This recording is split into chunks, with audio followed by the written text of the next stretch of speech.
Music is the ultimate yin and yang. All the songs are made of the same, all the standard songs are made of the same 13 harmonic idioms, but no two great standards are really alike.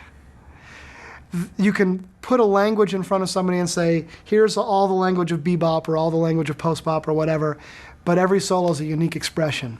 So it's constantly a yin and yang. I tell my students that everything comes from the opposite. If you want to learn to play very free, learn to play very structured. If you want to learn to play very out, learn to play very in.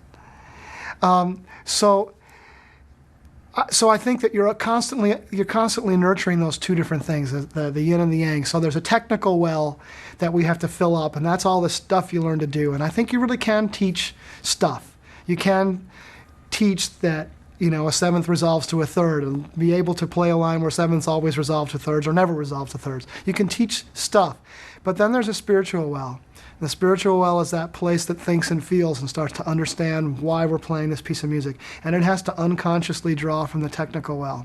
And so that's the more difficult thing to teach, but it's the more essential thing to teach in the end, is helping people to understand that there's a purity of spirit and a trust and a surrendering yourself to music that has to happen for you to draw truly from this well of information you've given yourself by practicing. And I think that's the hardest, the most difficult thing to teach, but needs to be taught. First of all, a student that comes into my studio with a piece of music better know the lyric.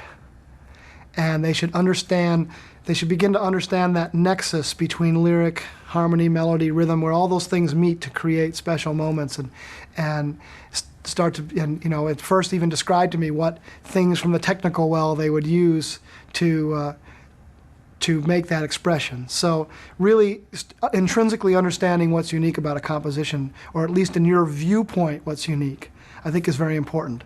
Then there are a lot of different exercises I do with students. Sometimes I'll have them write a parallel lyric that's their life.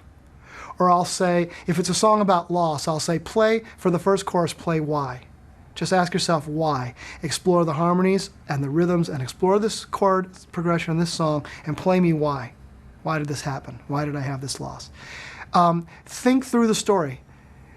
All pieces of music have a past, a present, and a future. The past is what compelled you to write it. The present is the expression of it. The future is what you'd like to see happen as a result of expressing it. Okay, make up the whole past, present, and future. Don't just play the present of the song. Why did it get written, and what would you like to see happen? Why are you singing this song? Why are you saying, if I should lose you, the stars would fall from the sky? Are you hoping, A, that you'll get this person back? Are you knowing you're never going to get this person back and it's really a futility and that the future is ultimately loss again?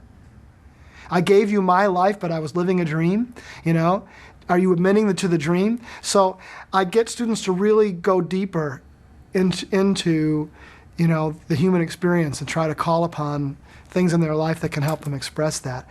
And then we'll do it in a lot of different, very technical ways. Now do it with only one note a measure, no more than one note a bar. Play one note that says why. Play two notes and follow those two notes through for an entire chorus. Dig into those two notes till they've taken you everywhere your psyche can go. There are a lot of ways that you can encourage people to use what they know technically to make spiritual music.